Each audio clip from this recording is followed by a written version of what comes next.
Oke, selamat malam ya Mbak Mai Handrik yang baru incas malam Rahayu dari Prince Aaron. Mbak Rahayu menyimak karena anak lagi di LPK Mas Sandro, mantap Mbak Rahayu. Oke, ya kita bahas ya kali ini.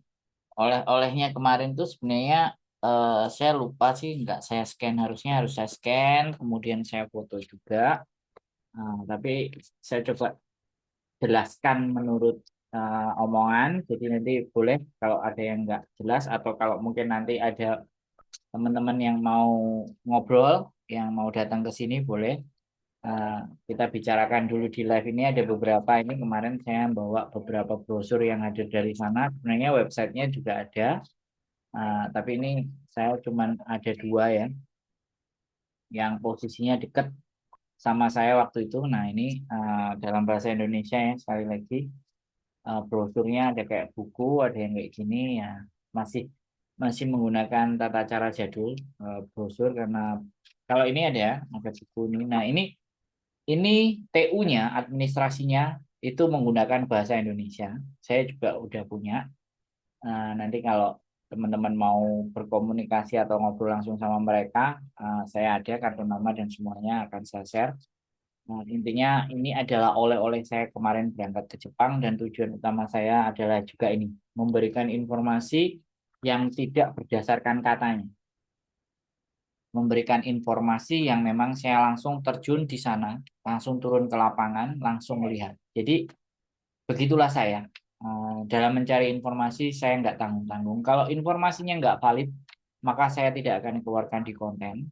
Ya kan?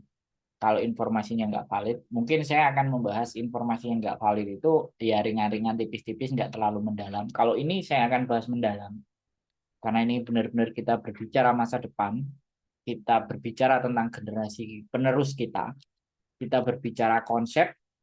Saya tidak ingin menjadi seseorang yang selalu menjelek-jelekan negara, menjelek-jelekan pemerintah, selalu menuduh orang-orang yang di sana tidak bekerja dengan baik, tapi saya justru mencari gimana caranya kita berjuang, gimana caranya kita mau berusaha, gimana caranya kita memperbaiki nasib kita tanpa harus ketergantungan dengan mereka. Ya, kan sama lah intinya bahwa negara kita itu untuk ngurusin kita aja itu wes mumet. Yang diurusinnya mereka sendiri, yang diurusin perutnya mereka sendiri, keluarganya mereka sendiri. Jarang sekali, bukan jarang sekali ya, ya mudah-mudahan lah kita tidak pesimis dengan pemerintahan yang terbaru, presiden terpilih dan para jajaran menterinya. Mudah-mudahan semakin baik. Tapi saya terus terang saya tidak expect dengan hal itu. Saya tetap harus berjuang sendiri. Sama juga teman-teman, saya harap kita kita harus pikirkan masa depan kita sendiri. Gak ada hubungannya presiden baru, pemerintahan baru, menteri baru, apapun. Tidak terlalu banyak hubungannya, tetapi kita bisa mulai dari diri kita sendiri. Kita bisa mulai untuk men-set up generasi kita untuk bisa jauh lebih baik daripada kita. Ya, tidak perlu kita mengemis, memohon, mencaci maki orang lain, atau bahkan mencaci maki presiden, mencaci maki pemerintah, atau menyalahkan orang lain, menyalahkan situasi, menyalahkan keadaan. Itu tidak penting. Ya. Yang paling terpenting adalah apa yang kita bisa rencanakan di era berikutnya dan bagaimana diri kita mempersiapkan itu semuanya. Yang paling penting itu, teman. Makanya kembali lagi, saya lebih bangga ketika berfoto dengan kalian. Saya lebih bangga ketika kalian di titik kesuksesan dibandingkan saya harus foto-foto sama pejabat, foto-foto sama orang yang terkenal, foto-foto orang yang di atas sana. Saya enggak. Saya senang ketika saya berfoto dengan kalian dan kalian bisa meluluskan anak kalian atau kalian bisa membawa anak kalian ke kehidupan yang lebih baik, bisa bekerja di Jepang, Korea semuanya. Saya jauh lebih senang ketika saya berfoto. Dan saya kemarin ke Jepang juga menemui salah satu eh, anaknya, bestinya istri saya yang dulunya mau ke Hong Kong, tapi saya melarang keras. Saya tetap masih konsisten dan konsekuen menemuin dia di sana. dan kontennya sudah saya up, kalian sudah bisa dengarkan, dan saya podcast itu di stasiun, kereta apinya juga lewat, gerbongnya cuma dua gerbong dan segala keterbatasan, tapi saya bukan orang yang harus settingan yang bagus, tapi saya kepingin menceritakan apa adanya dan saya masih bisa menyampaikannya dengan cara yang seperti ini, tidak dengan menggunakan sesuatu hal yang muluk-muluk, studio yang wow-wow, udah kita pakai studio yang kita pasang di belakang itu aja. Yang penting adalah informasinya, actionnya. Yang penting adalah inti poin dan dasarnya. Kemasan itu bisa. Mbak Lesi Putri RA watching, terima kasih. Mbak Maya Hendrik, membangun spirit sendiri lebih lebih eh, membaik spirit lebih apa ini? Aduh, kalimatnya ketutupan tanda love ini. Love ini nggak bisa diturunin kalau di HP ini. Lebih dari hidup kita bisa bermanfaat untuk orang lain. Nah, itu poinnya. Kita nggak harus nunggu kaya, kita nggak harus nunggu pinter, kita nggak harus punya banyak duit untuk bermanfaat, tapi dengan apa yang kita punya, dengan apa yang sudah diberikan Gusti Allah, kita mencoba membaginya. Baru gabung Kak, terima kasih. Oke, bahas kali ini adalah membahas bagaimana tata cara dan bagaimana kita belajar les atau kursus bahasa Jepang langsung di Jepang. Ini menarik sekali ya teman-teman. Ya, selama ini yang kita sering rasakan kan, kadang-kadang kita berangkat ke LPK, kemudian sudah 1 tahun, kemudian nggak berangkat-berangkat, kemudian ada yang sudah menyerah, akhirnya mengundurkan diri, nggak jadi berangkat, karena ya ini salah satunya yang ingin saya bahas. Jadi gimana Kak caranya ya, sampean simak live saya Mbak, sampai habis, dari awal sampai habis, supaya sampean mendapatkan pemahaman.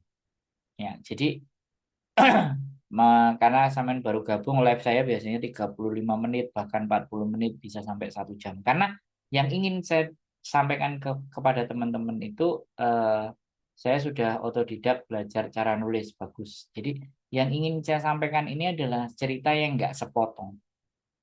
Saya nggak mau, bukan nggak mau ya, saya nggak bisa menyampaikan informasi kayak TikTok, dimampetin. Belum bisa.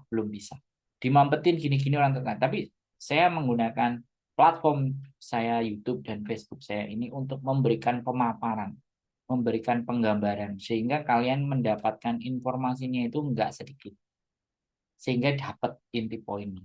Ya, oke, kita mulai ya teman-teman. Kedatangan saya kemarin pertama itu di eh, College of Business and Communication. Nah, ini posisinya ada di Kawasaki. Nah, ini brosurnya dan semuanya. Kemarin ini masih dalam bentuk bahasa Inggris. Ini prospectus for enrollment on April and October in 2025. Nah, ini yang saya datengin karena programnya sudah lewat yang 2024, makanya kita belajar dan mempersiapkan ke 2025. Nah, jadi di di apa namanya brosur ini ceritanya bahwa kalau kita datang di 2024 dan itu awal, mungkin kita masih bisa ikut kelas yang kedua di bulan Oktober. Tapi kalau kita kemarin saya datangnya adalah sudah bulan Oktober, maka kita bisa mempersiapkan di bulan April dan Oktober di tahun berikutnya. Nah, ketentuan yang pertama, sekali lagi, ketentuan pertama yang harus dijalani, karena kursus ini ada yang 6 bulan, ada yang eh, ada yang 3 bulan, dan ada yang 1 tahun. Nah, tapi sekali lagi kita spesifikkan saja semuanya yang 1 tahun kita berbicaranya, ya. 1 year courses. Jadi memang kursusnya itu 1 tahun. Nah, untuk kita bisa berkursus 1 tahun itu ada term and kondisi, ada syarat dan ketentuan yang berlaku. Nah, syarat yang pertama adalah yang harus kita selesaikan adalah kita harus bisa lulus N5. Ini wajib teman-teman, karena kalian kursusnya langsung di Jepang. Kalau kursusnya langsung di Jepang itu nggak mungkin, orang Jepang nggak mau nol. Orang Jepang meminta persyaratannya N5. Ya. Jadi N5 itu tes apa ya? Bisa ngomong, ya kan? Bisa baca dikit. Ya. Bisa ngomong dan bisa baca lah intinya. Nah, kalau bisa nulis, syukur-syukur lebih bagus. Bisa ngomong, bisa baca itu syarat di N5. Itu wajib bagi kalian. Harus lulus tes N5-nya. Baru kalian berdaftar kursus. Nah, kursusnya ini harganya sangat bervariasi. Antara average ya sekitar 80 juta sampai 120 juta. 80 juta atau 100 juta itu selama 1 tahun. Pendidikan 1 tahun. Ya, kalian tinggal bagi aja 12 bulan. Itu berapa per bulan? Itu masih biaya sekolah. Kita belum bicara biaya kehidupan. Ya, saya nggak akan bicarakan biaya kehidupan. Kita bicara sekolahnya aja teman-teman udah jiper. Ya kan? Ada yang sudah mentok, gak nyampe. Ya sudah. Sekali lagi karena kita berbicara negara Jepang ya. Kita bukan berbicara negara-negara yang notabene-nya di bawah Indonesia ya. Kita berbicara negara yang di atasnya. Ya, saya nggak ngerti ukurannya. Pokoknya negara-negara yang punya pendidikan jauh lebih baik atau tingkat ekonomi yang lebih baiknya. Jadi kemarin di college ini dia menyatakan bahwa yang tidak bisa, yang kadang-kadang susah, ini qualification requirement, gitu. Ya usia kita batasi aja dari usia. Kan susah, oke. Jadi dari usia. Nah, dari usia itu 4-year college graduate. Jadi dia itu menyarankan, ya, menyarankan bahwa dia itu tidak lebih dari 4 tahun lulus dari sekolah. Entah sekolah itu SMA, entah itu S1, entah itu S2. Tapi dia menyarankan, ya kan, preferable application is within 5 years. 5 year graduation from the last school. Jadi dari sekolah itu. Tapi ini bukan mutlak. Terus usia 30 tahun ke bawah. Nah ini. Kalau kalian yang sudah 4 Kensusei itu magang, Mbak. Kensusei itu magang. Ini kursus, Mbak. Ini kursus ya. Tolong perhatikan baik-baik. Ini kursus. Ini kursus itu masih sekolah, masih kursus belajar bahasa, bukan magang. Bukan magang ya. Perhatikan sampean baik-baik Mbak Lesi. Ini pelajaran penting kalau sampean live saya nanti belum perhatikan ya, sampean rekamannya aja sampean putar ulang. Biasanya kalau sambil bekerja ya agak bingung lah. Sorry ini saya agak ekstrim karena ini penting bagi saya, ya kan. Jadi saya mau fokus ya kan, high school graduate itu around 23 below. Ya kalau kuliah itu di bawah 30, kalau SMA itu di bawah 23. Oke, program periode aplikasi April dan Oktober 2025. Ya. Jadi paling lambat periode 1 Agustus 2024 sampai 18 Desember. Periode kedua pendaftaran apply-nya 19 Desember 2024 sampai 29 Januari. Nah, ini proses apply-nya. Sekolahnya April, tapi proses apply-nya itu Desember sampai Januari. Nah, kemudian yang Oktober di 2025, ini kan pastinya habis tes JLPT. Ya, satu periode 3 Februari 2025 sampai 25 Juni. Oktober untuk kelas Oktober. Nah, periode berikutnya bulan Juni sampai Juli. Ya, makanya kursusnya itu 1 tahun cuma 2 kali dibuka. April dan Oktober. Kenapa kok 2 kali? Karena mengikuti JLPT. JLPT itu tes kemahiran bahasa Jepang. Dan tes kemahiran bahasa Jepang di seluruh dunia 1 tahun dijalankan 2 kali. Biasanya, kalau nggak bulan Agustus ya Desember. Biasanya seperti itu teman-teman. Nah, antara Juni-Juli lah. Atau Juni-Juli atau April lah. Intinya setahun dia 2 kali. Makanya kalau sekali 6 bulan nggak lolos, pasti disuruh ikut 6 bulan berikutnya. Akhirnya kita sudah membuang waktu kita 1 tahun. Nah, ini ya, makanya ada tekniknya, ada strateginya. Kalau kalian mau masuk atau anak-anak kalian mau masuk, itu belajarnya jangan setelah mereka lulus SMA. Kelamaan. Belajarnya pada saat mereka masih di SMA. Syukur-syukur kelas 1 sudah dimulai. dileskannya kelas 1, sejak kelas 1, jangan nunggu mereka lulus. Ini saran saya, ya. Jadi kalau dia masih ada waktu untuk 3 tahun, dia bisa mencoba tes-tesnya. Nah, kalau tesnya sudah masuk, jebol, oke. Artinya dia sudah mengantongi. Karena tes JLPT itu berlaku 2 tahun. Setelah 2 tahun orang pasti akan lupa.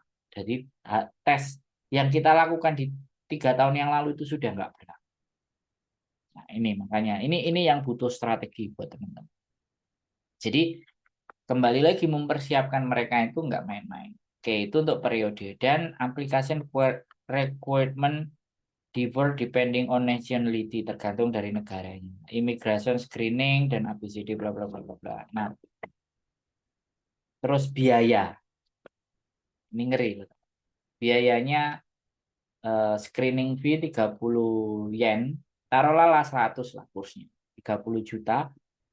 Admission fee itu 100.000 yen. 100.000 yen itu 10 juta, 30.000 yen, 30.000 yen itu 3 juta. Karena 10.000 itu 1 juta. 3 juta dan 10 juta.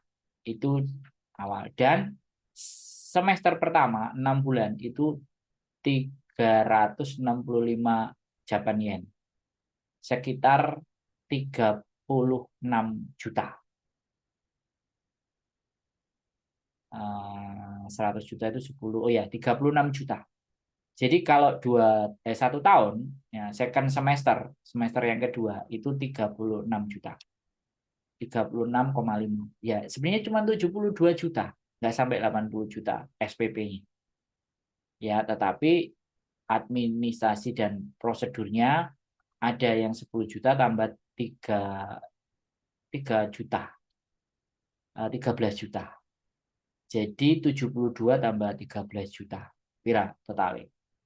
72 tambah 13. Ya, 85. Ya kan nggak sampai 100. Nah, ini biayanya. Nah, tapi sebelum menginjak biaya, itu kalau biayanya. Nah, yang ingin saya jelaskan kepada teman-teman, ini, jadi di dalam kalian sekolah di sana itu akan dibayarkan ketika visa kita sudah tembus. Makanya sekolah di sana itu memang urus visa dulu. Nah, visanya tembus, baru uang itu dibayarkan. Jadi jangan khawatir. Jangan khawatir uangnya keluar dulu. Enggak, visanya dulu yang dibayarkan. Ya tadi 13 juta tadi untuk membayar visanya. Nah, syarat yang berikutnya, yang berat berikutnya, menurut omongan saya atau diskusi saya sama mereka di sana, itu syarat yang berikutnya adalah untuk tembusnya visa itu butuh penjamin. Nah, penjamin ini harus saldonya. Kemarin kalau ngomong, minimal selama 6 bulan itu ada saldo 500 juta. Come on. Nah, ini yang akhirnya tidak banyak. Tapi beberapa informasi sebenarnya nggak perlu sampai 100 juta. 150 juta kita diamkan selama 6 bulan aja. Coba. Effortnya besar sekali untuk bisa kursus di sana. Ya, saya akan cerita nanti kelebihannya apa. Nah, maka dari itu kadang-kadang orang-orang Indonesia karena informasinya merasa kurang, makanya mereka lebih baik ya udah ke LPK aja. Biar 10 juta, biar 20 juta, endingnya nanti 50 juta, 60 juta, nyicil. Ketika kalau kita bicara langsung tadi 36,5 juta kan orang jiper. Terus harus ada syarat yang memang banyak yang nggak tembus bisanya teman-teman kalau belajar di sana. Yang berkeinginan kuat itu karena support sponsornya. Nah, ini yang berat. Sehingga nggak banyak yang bisa. Karena kembali lagi, kalau sponsornya kuat dan visanya dia turun, begitu kita bayar, ya kan 36 juta di semester pertama. Waalaikumsalam Mbak Widya Widya. Oke. Jadi kalau kita bayar 36 juta pertama di 6 bulan, itu pasti sanggup. Dan kalau anak sudah dapat visa student, nah ini tinggal anaknya mau sekolah saja, ya sekolah saja, atau sambil part time. Mbak Sumarni Jantik, malam Mas Andro, sehat selalu sekeluarga, terima kasih ya. Jadi buat teman-teman semua ya, sekolah di sana itu sangat gampang.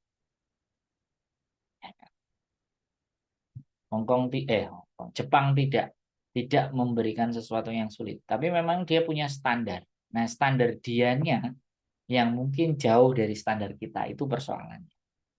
Tapi nggak apa-apa, ini hanya sebatas pengetahuan buat teman-teman saja. Nah, makanya selain semua syarat administrasi ini ya, yang sudah saya sampaikan, biasanya terkendalanya yang satu, sponsornya. Saldo di rekening sponsor ini nggak nyukupi, biasanya di situ yang membuat visanya mereka nggak tuh. Akhirnya berangkat di sana ya, karena ya kembali lagi kehidupan kalau kita konversikan dulu sama adik saya waktu ada beasiswa itu, rumahnya seharga 4 juta kosnya satu bulan, bayangin di Jepang 4 juta. Kalau kalian bekerja di Hong Kong 5.000 Hong Kong dolar, 2.000 Hong Kong dolar itu untuk hanya membayar sekolahnya, bayar kos-kosan anak. Nah, kalau anaknya nggak mau berjuang, repot. Maknya kasihan. Makanya ini harus ada dua elemen. Yang membiayai mensupport, yang dibiayai penuh dengan semangat. Ini Jepang, men. Ini bukan main.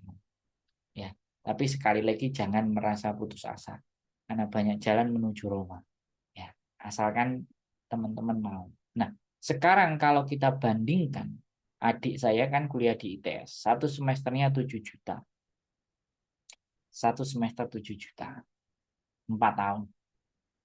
14 juta satu tahun. 14 juta 14 juta 6 semester. 14 juta kali 4. 40 tambah 16. 56. Ya, tapi memakan waktu 4 tahun. Kalau kursus di Jepang memakan waktu 1 tahun. Bisa dipangkas. Dan garansinya gini. Kalau menjadi S1 di Indonesia atau D3 di Indonesia, belum tentu dapat pekerjaan yang layak. Gajinya mungkin 4 juta, 5 juta. Tapi kalau di Jepang, kursus 1 tahun, dia bisa capai gajinya 18 juta ataupun 20 juta. Itu yang kita cari.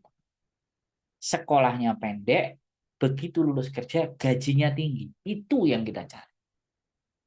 Makanya effortnya juga harus tinggi.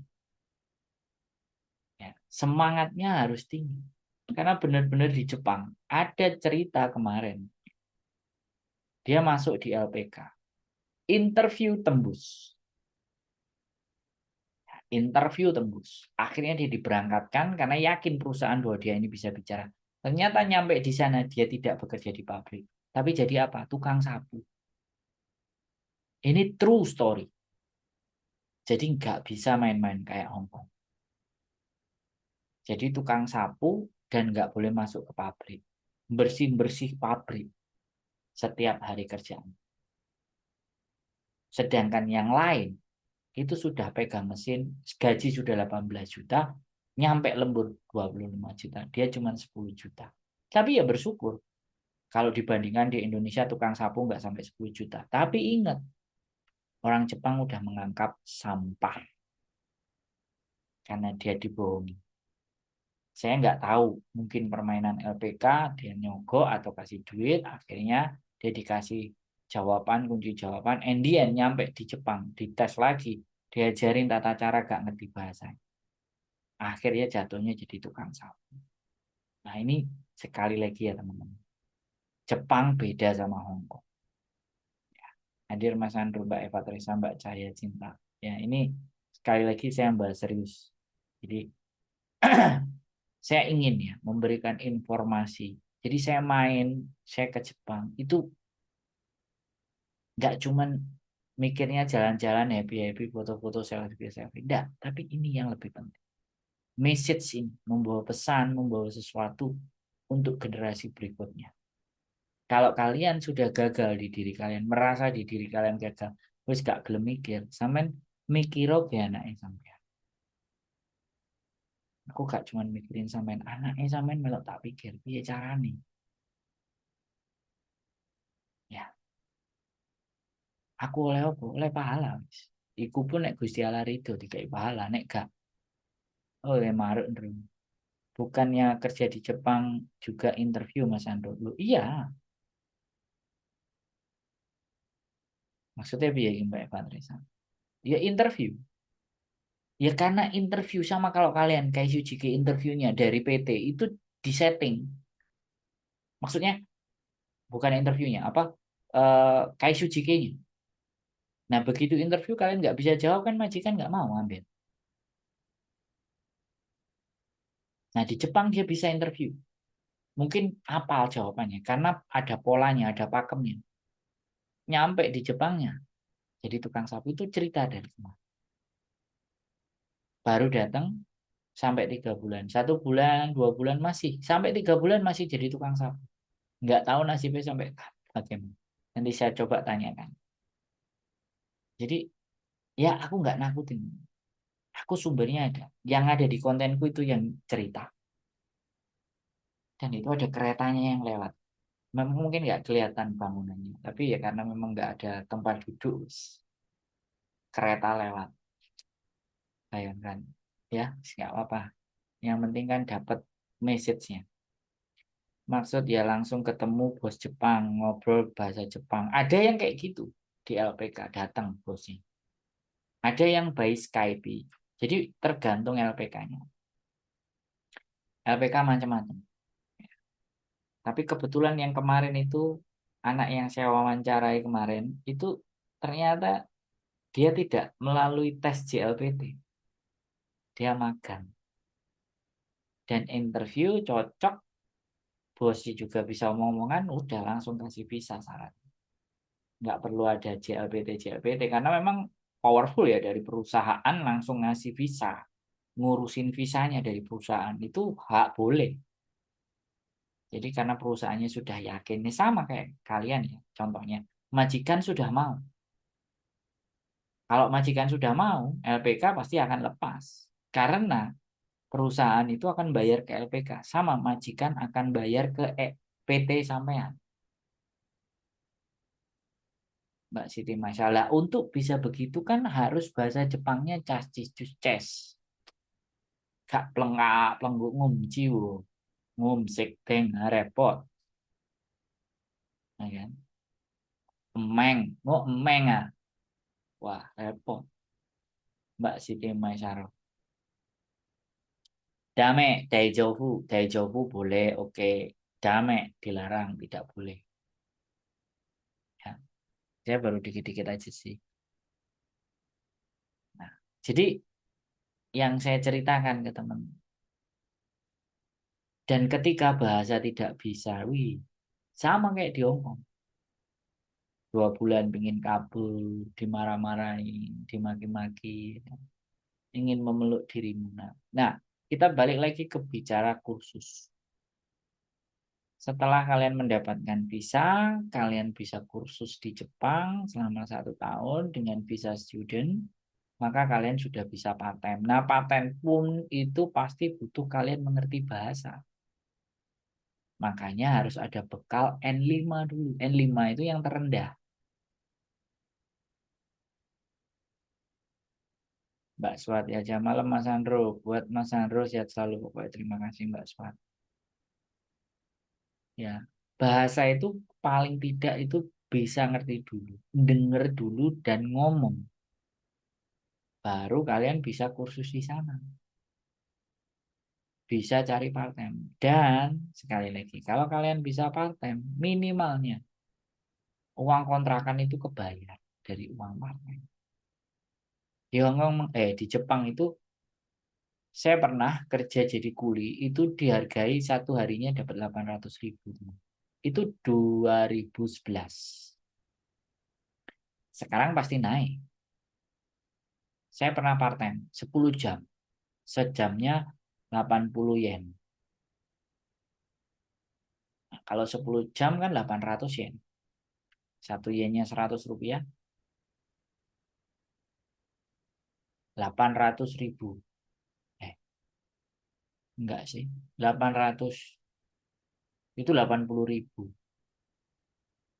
Pokoknya 800.000 totalnya. Satu hari, 10 jam. Dihargai 800.000. Kalau di Hong Kong 10 jam itu 500 Hong Kong dolar. Kalau itu 50-an per jamnya. 10 jam 500 itu sudah 1 juta. Jadi mereka menghitungnya per jam. Nah di Indonesia setengah hari 150.000. Kuli tukang 200.000. Keren. Kemarin ada yang cerita ke saya katanya ngangkatin singkong apa-apa gitu ya. 80.000 sehari. Bukan sejam. Makanya di Jepang 1 jam, di Indonesia 1 hari 80.000. Terus piye uripe? Kursus di Jepang menurut saya ya lebih berpotensi. Tapi semuanya pilihan. Jadi jalurnya itu banyak. Saya dulu sudah hampir dikasih kesempatan sama adik saya karena saya menikah sama istri saya ini nungguin visa dan ternyata visanya turun, maka saya nggak jadi les di sana. Nah, dua tempat yang saya datengin ini adalah dulu yang rencananya saya mau kursus di situ. Karena disitulah dekat sama tempat adik saya. Adik saya mensupport. Ya, adik saya sudah bekerja. Makanya sekarang kita ganti. Mau mensupport kakak saya yang usianya 44 tahun. Bayangkan. Kita masih mau paksa kakak kita 44 tahun untuk bisa kursus bahasa Jepang 1 tahun di Jepang. Nah, makanya kalau kalian punya anak-anak, itu dididiklah mulai dari kelas 1 SMA. Jangan nunggu kelas 3 dan jangan nunggu lulus.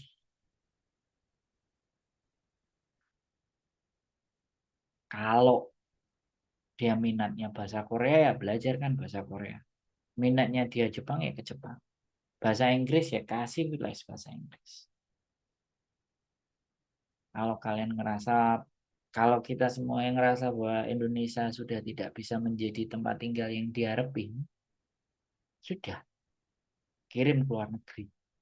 Jadi keluar negeri itu jangan bilang cuma anaknya artis saja. Kalau menurut hemat saya, anaknya TKW pun jangan kalah dengan anaknya artis yang bisa juga menyekolahkan atau mengkursuskan bahasa di negara luar, di Jepang, Australia, Korea, Kanada. Ini revolusi banget ya. Ini nggak gampang ya teman-teman. Ngomong kayak gini tuh nggak gampang. Saya nggak peduli. Orang mau bilang saya kemunculan, kemunculan, wong TKW kok. Gelani nyekolah no anak yang Jepang. Gelani nyekolah no Korea. Kita jawab cemoohan itu. Kita jawab sindiran itu. Kita jawab cemeh itu. Dengan apa? Dengan pengetahuan. Dengan apa? Dengan kerja keras teman-teman. Dengan apa? Dengan kesabarannya teman-teman. Keinginan kalian untuk menjadikan generasi penerus kalian jauh lebih baik dari kalian. Coba, ya kan? Siapa yang peduli dengan nasibnya teman-teman? Semua manusia itu mengeksploitasi kalian. Pemerintah, pebisnis, semuanya. Assalamualaikum Mas Sandro. Wong ganteng sak dunyo, semoga sehat selalu bahagia bersama keluarga tercinta. Mbak Nur Caula, terima kasih doa-doa kalian.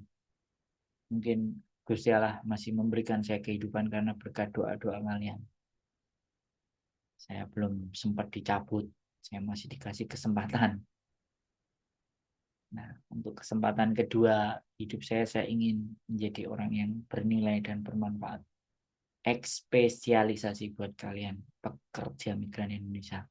TKW Hong Kong, tenaga kerja wanita di Hong Kong. Gak ada yang mikirin nasibnya kalian. Kayak saya kurang kerjaan, main ke Jepang, ngeliatin, nyodorin informasi, ngasih pandangan, ngasih gambaran. Saya peduli. Tapi kepedulian saya ya ada batasnya. Nggak segalanya bisa. Semampu saya.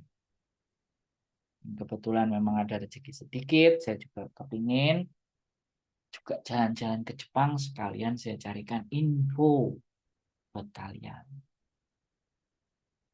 Ya kan? Karena TikTok itu hanya sedikit, Facebook hanya reel, nggak ada yang panjang. Kalau saya cerita ada dengan kalian ya panjang. Nah, yang sudah menyimak dari sejak awal, kalau ada yang ditanyakan, boleh, ayo. Kalau kalian cuma nyimak toh, nggak ingin bertanya, ya, saya kasih kesempatan buat teman-teman. Apa, bagaimana, yang baru hadir, yang belum jelas, tak ceritain lagi, tak balikin lagi, tak ulang lagi cerita. Jadi, menurut saya kembali lagi, pilihan untuk langsung kursus di Jepang itu sangat tidak mudah, sangat membutuhkan usaha, tapi bagi saya 6 bulan aja putra-putri kalian itu akan les di sana, akan kelihatan berbedanya.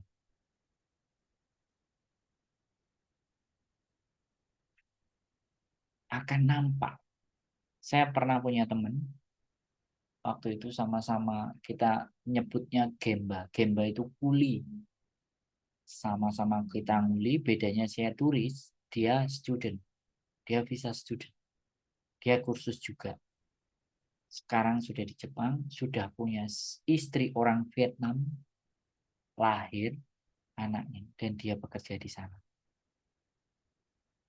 Merintisnya sama-sama jadi kuli.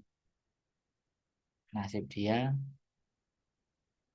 dapat KTP Jepang, bekerja di Jepang, berkeluarga di Jepang. Istrinya orang Vietnam. Ya, setahu dan seingat saya, uang sakunya dia itu 150 juta waktu itu. Dia sempat cerita sama saya. Orang tuanya nggak tahu jualin sawah, nggak adein apa untuk dia sekolah di Jepang, kursus. Makanya sekarang, ya, jangan percaya PT, agent, LPK yang bayarnya langsung 50 juta. Mending kita sekolahin aja langsung di sana. Informasinya jelas. Kerja di Jepang minimal umur berapa?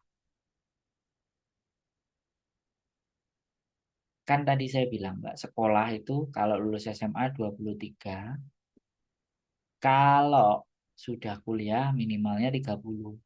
Itu sekolah. Kalau bekerja sebenarnya umur berapapun bisa. Sekarang persoalannya adalah tergantung seberapa pandainya bahasa Jepangnya. Kalau sampean tanya umurnya berapa, semakin muda semakin baik. Jawaban saya begitu aja. Kakak saya usianya 44 tahun. Saya dan adik saya nekat mau bawa kakak saya supaya bisa di Jepang untuk bisa berkursus di sana. Dan akhirnya nanti dapat pekerjaan. Ini juga pilot project. Kakak saya sudah 3 kali tes gak lolos N5. Ini adiknya kurang ajar. Mbaknya dipakai kelinci percobaan. Kakak saya 44 tahun. Dan masih semangat. Saya dan adik saya akan terus berjuang untuk mendorong dan mendukung kakak saya. Kalau dia sudah sampai bisa tembus N5, kemungkinan dia bisa kursus di sana. Kalau dia bisa kursus di sana, bahasa Jepang nyalanya, kemungkinan nggak muluk-muluk kerjanya jaga 7-Eleven atau jaga atau di pabrik pengepakan barang.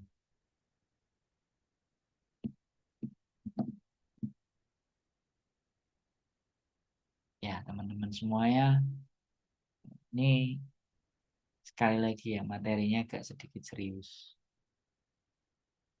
Karena ini sesuatu yang memang saya bawa dan sesuatu ini memang ingin saya ceritakan ke kalian. Dan sesuatu ini memang ingin saya cari infonya di Jepang langsung. Kalau nanti barangkali ada yang ingin mengatur strategi buat anaknya, dari konten saya masih nggak jelas, boleh main ke rumah. Tapi intinya informasi saya yang saya sampaikan di sini pun sebenarnya juga sayup-sayup menurut saya. Kalau kita ketemu, kalian bawa potlot, bawa pulpen, bawa buku, kalian tulis. Kemudian sampai tujuannya apa sih teman? Yang sekolah anaknya, tapi emaknya harus ikut belajar. Artinya belajar untuk proses menuju ke sananya, memahaminya. Coba kalau kalian jadi anak, kemudian orang tua kalian itu bisa membimbing dengan baik dan benar, kan anaknya jadi, wah, mamaku bisa ya, mamaku kok ngerti ya, mamaku kok paham ya,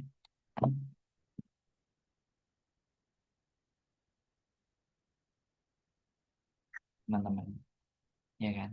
Jadi terkadang anak itu tidak termotivasi karena mamanya ya udah kamu cari info sendiri lah, kamu cari tahu sendiri. Nah, kadang-kadang itu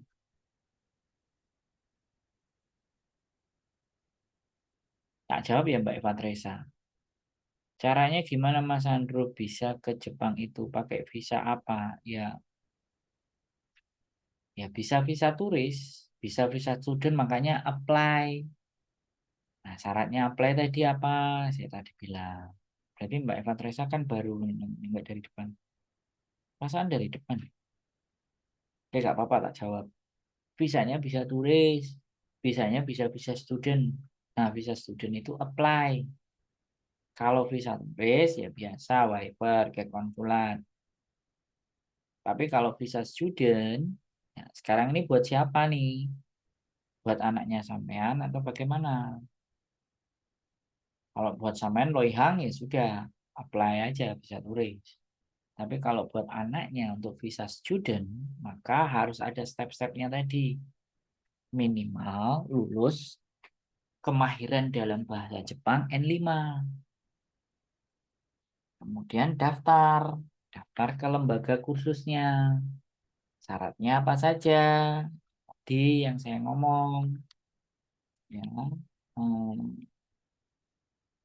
12 tahun, 12 tahun pendidikan dasar, ya kan? 12 tahun pendidikan dasar berarti sampai SMP, ya kan? Dan 4 tahun kalau yang kuliah. Terus yang kedua N5. Ya, tembus N5. N5 itu apa? Tes kemahiran bahasa Jepang. Setelah itu dia di bawah 30 kalau sarjana. Kalau lulusan dari kampus kuliah. Kalau lulusan SMA di bawah 23. Tuh, ya. Udah, silakan. Kemudian di-apply, bayar biaya administrasi semuanya, brosurnya deh. Tadi saya sudah jelaskan. Nanti ditonton ulang lagi, diperhatikan sampai dapat clue-nya. Kalau nggak dapat clue-nya, main ke sini tak jelasin. Atau brosurnya bisa saya scan, saya kirimkan.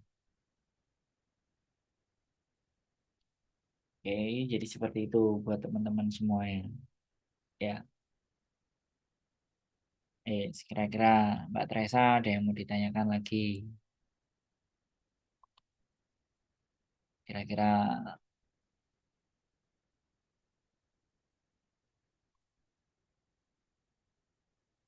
boleh monggo yang bisa ditanyakan teman-teman. Oke ya, coba nanti saya kasih videonya ya.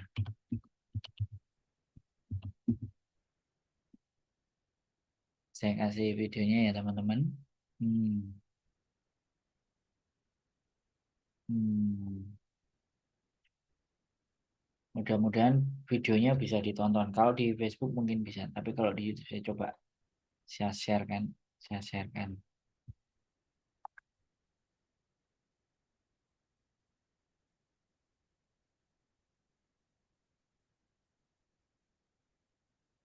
Saya share kan buat teman-teman yang mana tadi buku.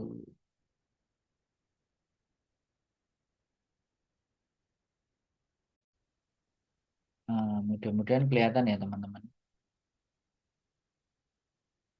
Hmm, coba dicek. Caranya Mas Andro bisa ke Jepang pakai visa apa? Oke, masih. Nah, ini kalau di Facebook sudah kelihatan nih. Kalau di Facebook sudah kelihatan. Oke, kalau di Facebook sudah kelihatan. Nah, kalau di YouTube nggak tahu nih masih. Ini loh yang aku kadang-kadang itu, aduh, kenapa?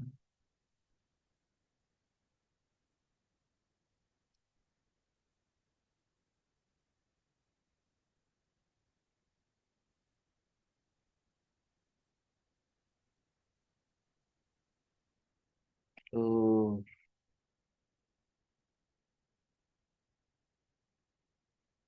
bentar ya teman-teman.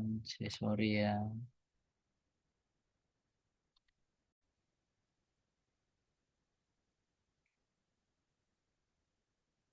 Nah, kira-kira bagaimana ya? Di Facebook. Mbak Aulia Pinayungan, Mas Andro. Makasih Mas Andro. Oke. Nah, ini mudah-mudahan kelihatan ya teman-teman. Kita cek. Mudah-mudahan nampak halamannya. Ya, nggak kelihatan sih.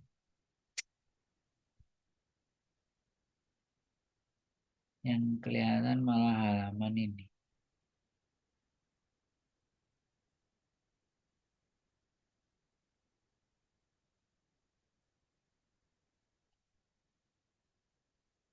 Tuh, tuh, tuh, tuh, tuh, tuh, tuh, tuh, tuh. Uh, uh, uh, uh, uh. Oke. Oke ya, sorry ya teman-teman. Sorry, sorry, sorry. Saya hanya ingin menunjukkan. Ya, mudah-mudahan kelihatan. Come on, halo guys. You are screen sharing. Nah, oke. Udah kelihatan ya teman-teman. Kita putar ya teman-teman. Kita putar. Mudah-mudahan suaranya juga bisa didengar teman-teman.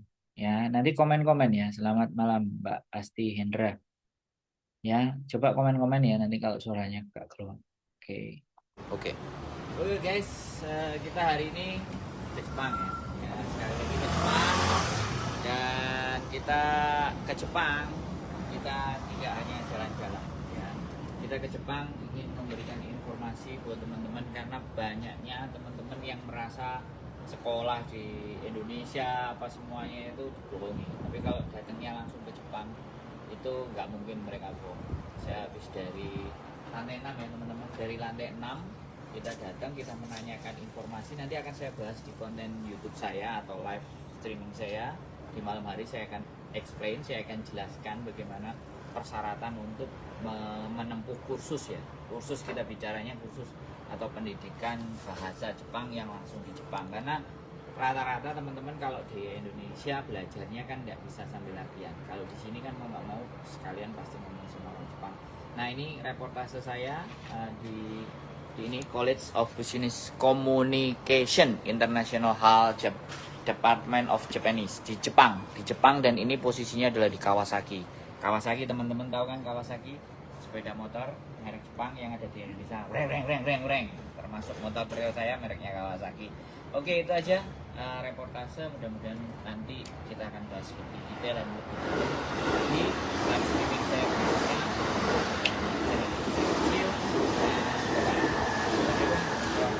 Oke.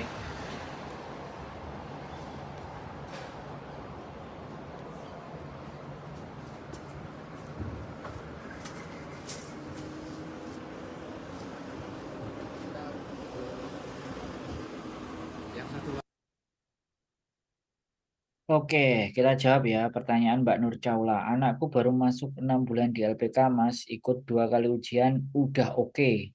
Ada skill ngelas, tapi nggak lolos alasannya umurnya kurang. Saya sekarang baru 19 tahun, terus maunya anakku pindah LPK, tapi tak suruh sabar. Itu masjid ya Mas Andro? Bukan, ini tempat les, Mbak. Kursus. Ini salah satunya tempat lesnya di sebelah sini ya teman-teman. Kelihatan ya? Hmm, kursornya nggak kelihatan terlalu kecil ya. Oke, ya, ya tak tunjukin. Nah, ini tempat lesnya. Nah, ini salah satu gedungnya buat les. Nah, salah satu gedungnya buat les. Kemudian gedung utamanya di sini ya, pas di belakang saya ngomong. Nah, ini gedung utamanya di lantai 6. Itu Mbak Eva Tresa. Bukan masjid, Mbak. Ah, coba digedein. Mulai terilah. Kocok toko api kok. Oke. Nah, jadi kayak gitu. Ini Mbak Eva Tresa. Dan Mbak Nur Caula, kalau anak sampean sudah ujian dan lulus ujian, boleh kasih tahu saya hasil ujiannya. N4, N5 atau apa, kasih. Terus komunikasilah dengan, silakan kita berkomunikasi. Boleh kita komunikasi. Nanti kita coba cari solusinya kayak gimana. Umurnya 19 tahun. Padahal sebenarnya kalau dia sudah les dan umurnya 19 tahun, itu sebenarnya harus bisa dapat potensi ya. Makanya kita kalau bisa pakai jalur mandiri nanti langsung cari perusahaannya sendiri. Supaya interview kalau dia sudah lulus. Ya, untuk supaya bisa berangkat dan bisa kita arahkan. Tidak sesuai dengan LPK. Ya, ini video yang pertama. Oke. Oke guys, kita hari ini video yang kedua ya. Itu tadi adalah tempat les yang pertama, ini adalah tempat les yang kedua. Oke teman-teman, ini adalah tempat khusus yang kedua. Jadi yang pertama, ini tempat khusus yang kedua yang kita ingin sebarluaskan. Ternyata student atau siswa Indonesia-nya nggak banyak. Makanya kita nanti bikin supaya banyak ya. Kita akan berikan informasinya, kita dapat informasi banyak sekali di sini dan saya sangat excited. Saya ingin menyampaikan semuanya buat kalian, pemahaman yang ingin anaknya punya perubahan. Kalau emaknya ya sudah, emaknya nggak bisa diapa-apain, tapi kalau anaknya oke. Masih di kota yang sama, Kawasaki, karena dulu saya mengawalinya di sini. Dan tapi mudah-mudahan informasi yang saya sampaikan ini general ya teman-teman, jadi lebih bersifat umum. Jadi semua kursusan yang ada di Jepang ini, baik dimanapun ya, itu akan mempunyai tata cara dan aturan yang sama, sehingga teman-teman bisa menyiapkan nanti buat generasi penerusnya, anak-anaknya yang masih SMP, SMA. Mungkin itu aja, live sedikit aja say hello buat teman-teman semuanya, untuk menunjukkan bahwa saya carikan info kalian benar-benar langsung ke Jepang. Saya nggak mau kasih info ke kalian yang abal-abal, informasi yang beneran, akurat, A1, dan bukan berdasarkan katanya. Oke, terima kasih, saya selalu buat kalian.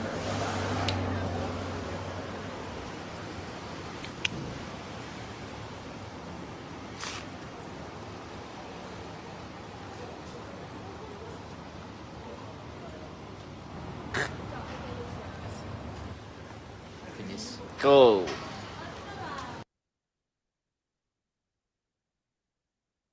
Oke, oke teman-teman, ya itu salah satu. Saya nggak bisa nge-shoot di bagian dalamnya tempat kursusnya, saya hanya bikin live-nya di luar. Oke lah, yang sudah pada masuk dan masih nggak tahu ya sudah.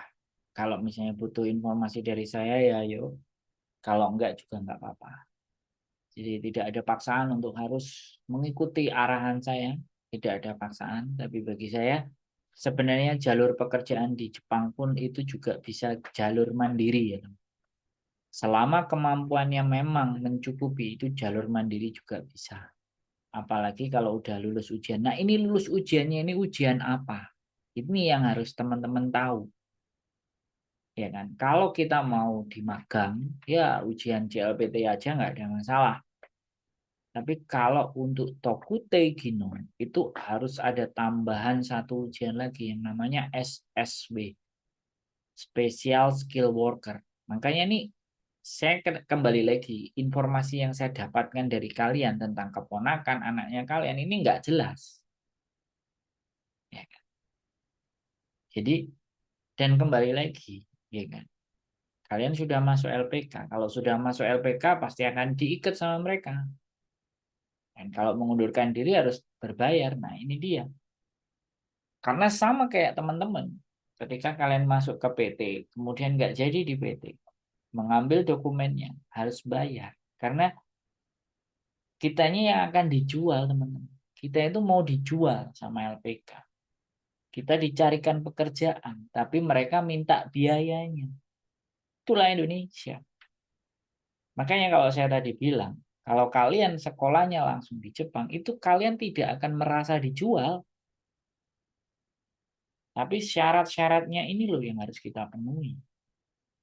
Ada kan syarat-syarat ini yang tidak memenuhi. Akhirnya, mau nggak mau kita harus belajar di LPK. Nah, belajar di LPK kan nggak mungkin nggak ada baik. Makanya saya bilang, ya sekali lagi, sistemnya di negara kita itu human trafficking yang dilegalkan. Terjadinya jual beli. Nah, sekarang sangat bisa memungkinkan kita itu sebenarnya mendapatkan pekerjaan di Jepang tanpa melalui instansi pemerintah sama sekali. Tanpa juga melalui LPK itu bisa lesnya aja di LPK. Cari yang les-lesan. Yang bayar les aja. Ikuti les aja. Sebenarnya ada. Tapi karena ketidaktahuan kita terhadap sistem, and then memaksa kita harus masuk LPK.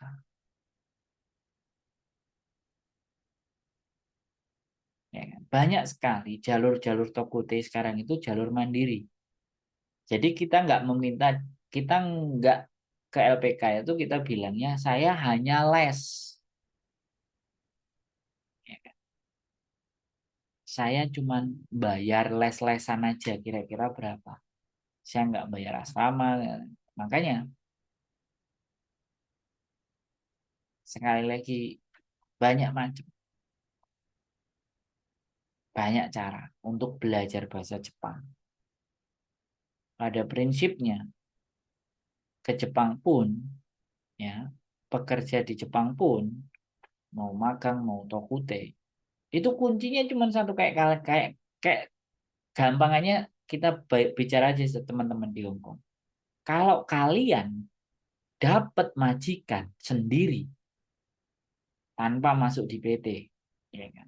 Majikan kalian yang lama misalnya balik lagi, otomatis kan majikan sudah ada. Nah, majikan kalian pasti akan diarahkan ke agent yang ada di Hong Kong. Misalnya agent saya. Nah, ketika saya sudah dapat majikan dan sampean orangnya sudah yang bekerja sudah, yang ngasih kerjaan juga sudah, artinya saya tinggal membayar legalitasnya di PT. Itu jauh lebih murah.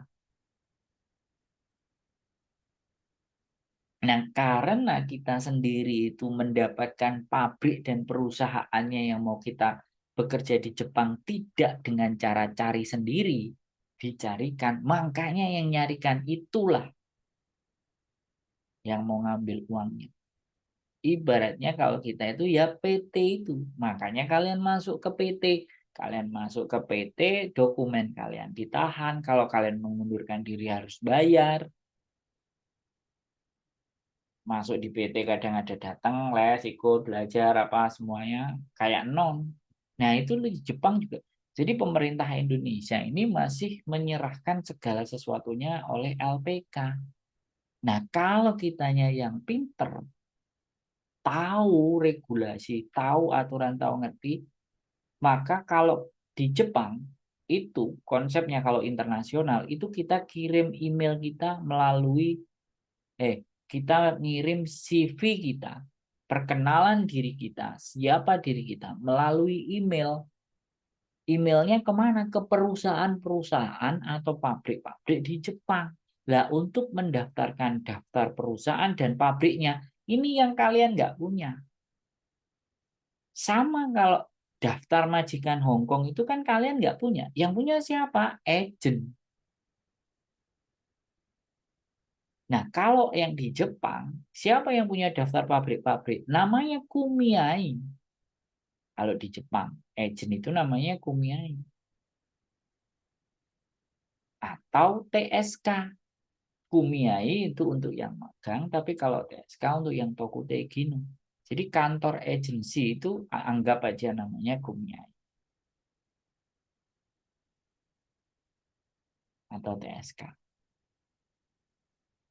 Nah, apakah tidak bisa mendapatkan langsung pekerjaan dari pabrik? Sangat bisa dan bisa sekali. Zamannya sosial media, kita harusnya browsing-browsing.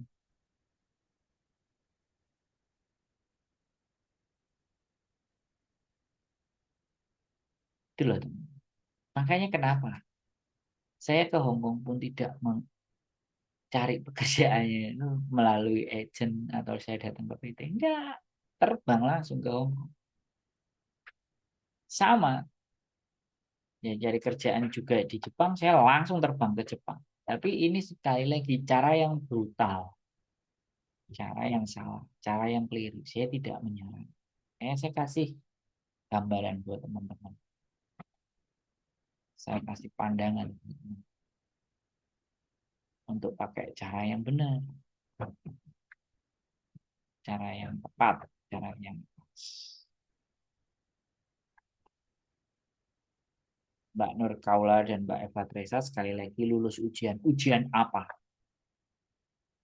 Jangan kayak kemarin saya juga dikirimin ujian tryout. Saya juga dikirim anaknya ke LPK Malang yang saya saranin, ya kan?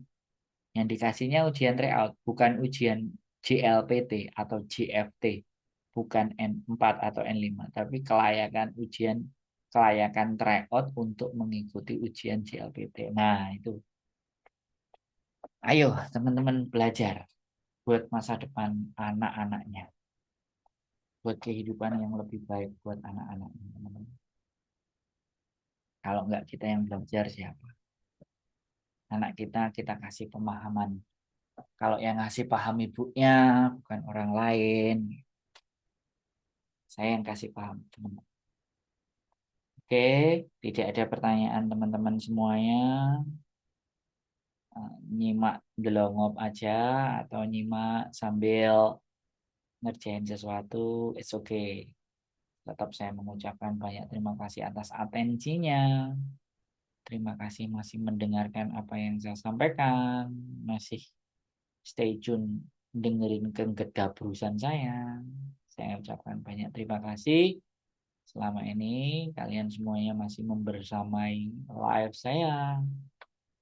Mudah-mudahan selalu ya apa yang kita akan bicarakan memberikan dampak, memberikan nilai, memberikan manfaat buat saya secara pribadi dan buat kalian semua. Jadi tidak ada gading yang tak retak, ya, tidak ada, Hah? Tidak ada kesalahan, baik yang pastinya ada kesalahan dari apa yang saya sampaikan kepada kalian, menyinggung perasaan dan menyinggung hati kalian semuanya, saya mohon maaf. Tapi sekali lagi saya berharap jangan pernah berhenti belajar. Karena berhenti belajar sama dengan memulai kebodohan. Sekian, terima kasih informasi dari saya. Mudah-mudahan apa yang selalu kita silaturahim kita di setiap malam memberikan dampak. Mbak Mehandrik, N5 itu apa sih Mas? Nah, N5 itu jadi oke, belum ditutup, ada yang bertanya N5 itu apa namanya level kemampuan bahasa, tes ke bahasa Jepang. Itu ada N5, atasnya lagi N4, atasnya lagi N3, atasnya lagi N2, dan paling atas adalah N1. Itu jenjangnya. Jadi rapot. Jadi dibutuhkan kemahiran dalam berbahasa Jepang. Dan itu dimulai dari yang paling bawah adalah N5. Yang paling atas N1. Kalau di Hongkong kan nggak ada. Tidak ada standar itu. Karena memang pekerjaannya kadang adalah asisten rumah tangga, domestic worker. Kalau di Jepang kerjanya kan di pabrik. Kalau nggak bisa bahasa kan bahaya. Oke, Mbak Mai Hendrik, terima kasih. Tadi saya sudah pamit. Mudah-mudahan nanti disambung lagi. Pertanyaan boleh ditaruh di kolom komen. Mudah-mudahan saya bisa menjawab. Sehat selalu buat kita semuanya. Keep stay tune YouTube channel and see you next video.